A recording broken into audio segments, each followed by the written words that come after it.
चलिए टैक्स का क्लास होगा other perquisite, other perquisite page number 5.52 में आओ, पेज नंबर 5.52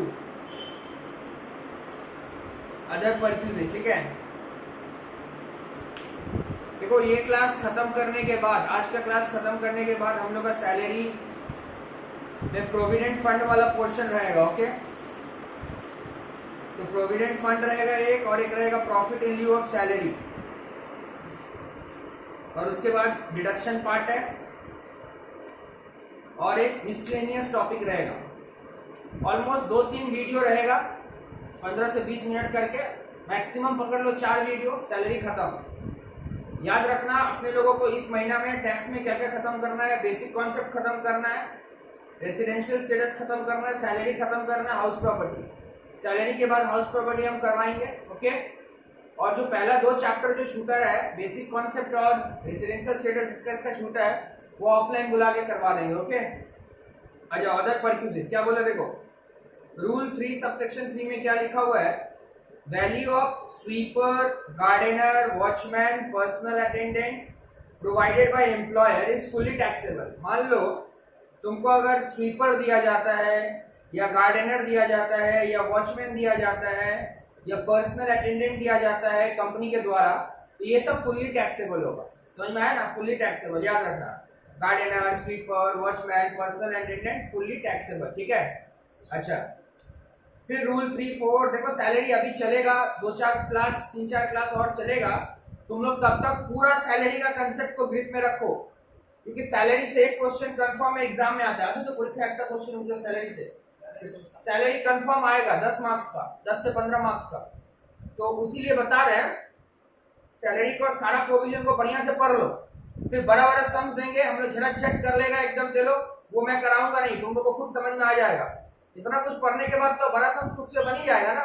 ठीक है, 1-2 करवा देंगे, झटक झट करना, सारा sums institute math past year जो भी और सम्स एक्स्ट्रा हम देंगे सारा करके खलास कर लेना। ओके, तो सबसे पहले क्या बोला, sweeper, gardener, watchman, personal attendant provided by employer is fully taxable. अच्छा नेक्स्ट, अगर मान लो सप्लाई ऑफ गैस है, इलेक्ट्रिक एनर्जी है, और water for household consumption, household consumption के लिए अगर दिया जाता है तो ये सब भी फुली टैक्सेबल। नाम याद रखना, ऐसे फुली टैक्सेबल है। अगर ये एजेंसी के थ्रू दिया जाता है, एजेंसी का मतलब कभी कभी क्या होता है, कंपनी एक एजेंसी अपॉइंट कर देता है, बोलता है उससे आप ले लीजिए, हम मैं एजेंसी को पैसा दे दूंगा। The actual amount paid to the agency by the employer or account of employee, on account of employee, मतलब मान ले एक एजेंसी है, हम एजेंसी को बोले कि जैसे मान ले हम कंपनी है, हम एक एजेंसी को बोले कि तुम अपना एम्प्लॉयर को क्या देना, तुम मेरा एम्प्लॉय को क्या देना, तुम मेरा एम्प्लॉय को ये सारा सर्विस देते रहो। तो तुम जो मेरा एम्प्लॉय को सर्विस दे रहा है, एजेंसी जो मेरा एम्प्लॉय को सर्विस दे रहा, कंपनी जितना पैसा एजेंसी को पे कर रहा, वो परक्यूजिट वैल्यू हो जाता है। Okay, next, supply through source owned by employer not through agency, manufacturing cost per unit incurred by the employer। वाले एम्प्लॉयर खुद सप्लाई कर रहा, तो एम्प्लॉयर अगर खुद सप्लाई करता है तो जो उसका मैन्युफैक्चरिंग कॉस्ट लगेगा वो आपका परक्यूजिट वैल्यू हो जाएगा। Next, education, free education to member of household in educational institution owned by employer. अगर मान लो एजुकेशनल फैसिलिटी दिया जाता है किसको, मेंबर ऑफ हाउस होल्ड को, in education institution own by employer. किसका है वो, एजुकेशनल इंस्टीट्यूट किसका, एम्प्लॉयर का है। माने जिस इंस्टीट्यूट में तुम आके पढ़ाई कर रहे हो, जिस स्कूल कॉलेज में आके पढ़ाई कर रहे हो, वो तुम्हारा कंपनी का अपना है, तुम्हारा कंपनी का अपना है। इसको और आसानी भाषा में बोलते हैं, मान ले हम टीचर है, हम एक स्कूल में पढ़ाते हैं, ठीक है ना, तो उसी स्कूल में मेरा बच्चा पढ़ने आता है, तो उस जिस स्कूल में मेरा बच्चा पढ़ने जा रहा, तो वो स्कूल किसका है, मेरा एम्प्लॉयर का है। तो बात समझ रहे ना। इस केस में क्या होगा, employer provide educational facility to employ children. मेरा बच्चा को स्कूल क्या देगा, एजुकेशनल फैसिलिटी देगा। If cost of educational facility in similar institute exceed 1000 per month, then entire sale amount shall be taxable. अगर वो अमाउंट सिमिलर इंस्टीट्यूट है, जैसे मान ले अगर हम सेंट जेवियर्स में पढ़ाते हैं, टीचर है, तो सेंट जेवियर्स के कंपैरेटिव में जो स्कूल आता है, सेम जो स्कूल आता है, मान लो वो सेंट लॉरेंस है, तो उस तरह का स्कूल का फीस देखेगा, मतलब 1000 रुपया से ऊपर अगर जाता है तो फुली टैक्सेबल और उससे नीचे रहेगा तो एग्जेम्प्ट, यही लिखा हुआ है। If cost of education facility in similar exceed 1000 रुपया, एंटायर अमाउंट टैक्सेबल हो जाएगा, पूरा अमाउंट। समझ में आ रहा है ना? Employer provide facility to member of household including grandchildren, ठीक है, नो एग्जेम्पशन। हाँ सही बात है, अगर आप ग्रैंड चिल्ड्रन को दे रहे हो तो एग्जेम्पशन नहीं है, तो एग्जेम्पशन नहीं है। क्लियर है? कुछ जनरल नोट्स है। Any amount recover from employee would be reduce, बस ये राम कहानी आज से कितना बार से चल रहा है, कोई गारंटी नहीं है कि एम्प्लॉय कुछ देगा तो रिड्यूस कर लेना। Any amount recover from employ would be reduce कर देना। Fixed medical, fixed education allowance, children education allowance तुम लोगों को पता है, तो 100 रुपया पर मंथ दिया जाता है, मैक्सिमम 2 बच्चा का। हॉस्टल अलाउंस जो दिया जाता है फॉर चिल्ड्रन इज एग्जाम 300 रुपया पर मंथ पर चाइल्ड, अप टू 2 बच्चा का, हॉस्टल वाला अप टू 2 बच्चा का 300 रुपया। फ्री एजुकेशनल फैसिलिटी अगर परक्यूजिट के तौर पे दिया जाता है तो नो लिमिट ऑफ चिल्ड्रन, पहले बता देते हैं यहाँ पे सुन, एजुकेशनल अलाउंस में 2 बच्चा का है 100 रुपया पर मंथ, पूरा एजुकेशन का पूरा सुन ले, पूरा एक लाइन में सुन ले, अगर एक लाइन में सुन ले एजुकेशनल अलाउंस का एग्जम्पशन है 100 रुपया पर मंथ अप टू 2 बच्चा, हॉस्टल अलाउंस है 300 रुपया पर मंथ अप टू 2 बच्चा, और परक्यूजिट में जो एजुकेशनल फैसिलिटी दिया जाता है वो 1000 रुपया पर मंथ है, लेकिन यहाँ पे बच्चा का कोई लिमिट नहीं है, there is no limit for बच्चा, there is no limit of children for availing benefit of 1000 रुपया पर मंथ, बच्चा का कोई लिमिट नहीं है। Nothing shall be taxable in the hand of employee if employer has incurred cost expense for providing educational facility and training to employee himself। बहुत important बात है, ये पहले भी पढ़े।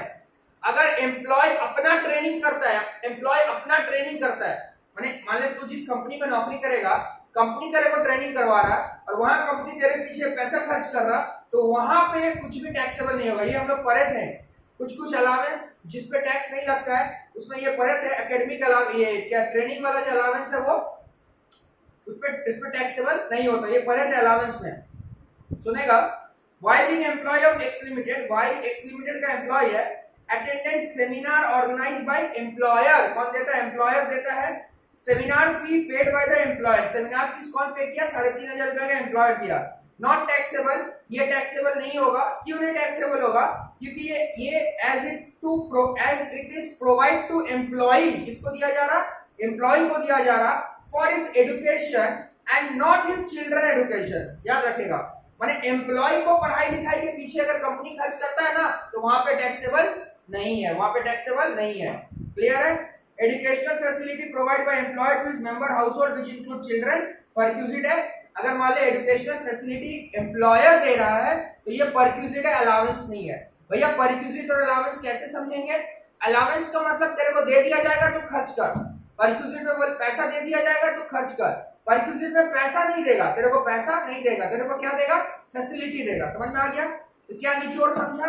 सिंपल सा बात है, एजुकेशन को लेकर जो बात चल रहा था, चिल्ड्रन एजुकेशन अलाउंस 100 रुपया per month up to 2 child, hostel allowance 300 रुपया per month up to 2 child, और 1000 रुपया पर मंथ जो होगा वो होगा परक्यूजिट वैल्यू। क्लियर है?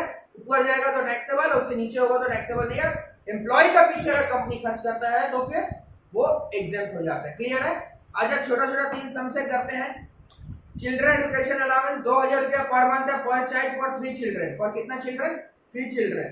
तो 3 चिल्ड्रन को अगर दिया जा रहा है तो लिखेगा children education allowance receive 2000 × 12 × 3, children education allowance receive 2000 × 12 × 3 72000, वहां से माइनस करेगा एग्जेम्पशन 100 × 12 × 2 2400 रुपया। हाँ कत আসছে 69600। फिर नेक्स्ट क्या है? एम्प्लॉयर अरेंज किया educational facility for 4 children, educational facility है, कॉस्ट है 900 रुपया पर मंथ। 1000 के ऊपर जाएगा तभी टैक्सेबल होगा, 1000 के नीचे है तो कोई टैक्सेबल नहीं है। बोलेगा भैया 2 बच्चा पहले बताए हैं, खर्चा एम्प्लॉयर दे रहा है, it is a perquisite. Perquisite के केस में बच्चा का लिमिटेशन नहीं है, तो लिख दो fully exempt, fully exempt since cost of education, fully exempt since cost of education in similar institute does not exceed rupees 1000 रुपया पर मंथ। ठीक है, 1000 रुपया पर मंथ। भैया 4 बच्चा है, ये भी सेल्फ नोट के लिए लिख ले अपने लिए ब्रैकेट में, no limitation for children, no limitation for children, बच्चा का कोई लिमिटेशन नहीं है, जितना होगा ले। ठीक है,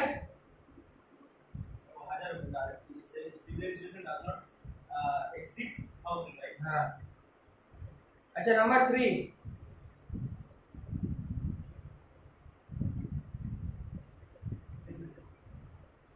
employer arrange educational facility for 3 children है, 1100 रुपया दे रहा, 1100 रुपया दे रहा, तो लिख fully taxable, since cost of education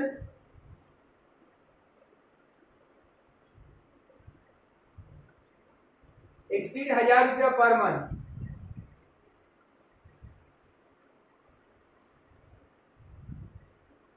नीचे लिखिएगा taxable 1100 into 12 into 3, 1100 into 12 into 3, पूरा पूरा पूरा 1100 इंटू 12 इंटू 3, 39600। ठीक है, तो आज अपना परक्यूजिट खत्म। भैया परक्यूजिट में क्या क्या पढ़े हम? देखो एक बार मैं परक्यूजिट में क्या क्या पढ़ाया बोलता हूं आप लोगों को, चलो आ जाओ, एक लिस्ट बनाना परक्यूजिट में क्या क्या पढ़े थे। सबसे पहले परक्यूजिट में क्या पढ़े थे? रेंट फ्री एकोमोडेशन, एकोमोडेशन पढ़े थे, एकोमोडेशन परक्यूजिट में पढ़े थे, एकोमोडेशन छोटे देखो तो एकोमोडेशन। उसके बाद interest free loan, accommodation interest free loan. उसके बाद मूवेबल एसेट्स, उसके बाद मोटर कार, उसके बाद lunch, gift, credit card, club membership fees, travelling,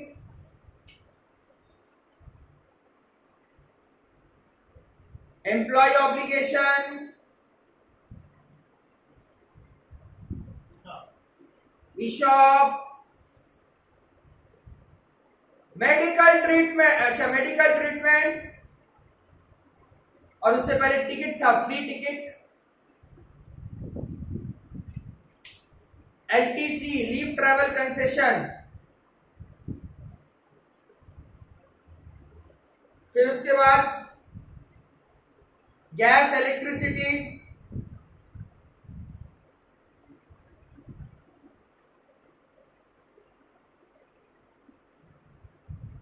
gas electricity के बाद एजुकेशनल फैसिलिटी।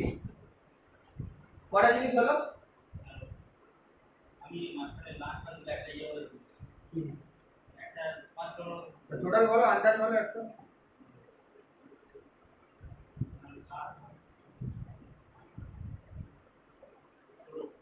16 ठो पकड़ लो, 15-16 परक्यूजिट हम लोग पढ़ाई किए। भैया परक्यूजिट से पहले क्या पढ़ाई किए थे? परक्यूजिट पूरा कंप्लीट कर 2 दिन में, 2 दिन में परक्यूजिट पूरा कंप्लीट कर, पूरा। अच्छा और क्या पढ़े थे भैया? रिटायरमेंट बेनिफिट, उसमें क्या पढ़े थे भैया? अरे सब लिख ले, खत्म करेगा 2 दिन में परक्यूजिट खत्म करेगा। रिटायरमेंट बेनिफिट में क्या पढ़े थे? Gratuity, pension, leave salary,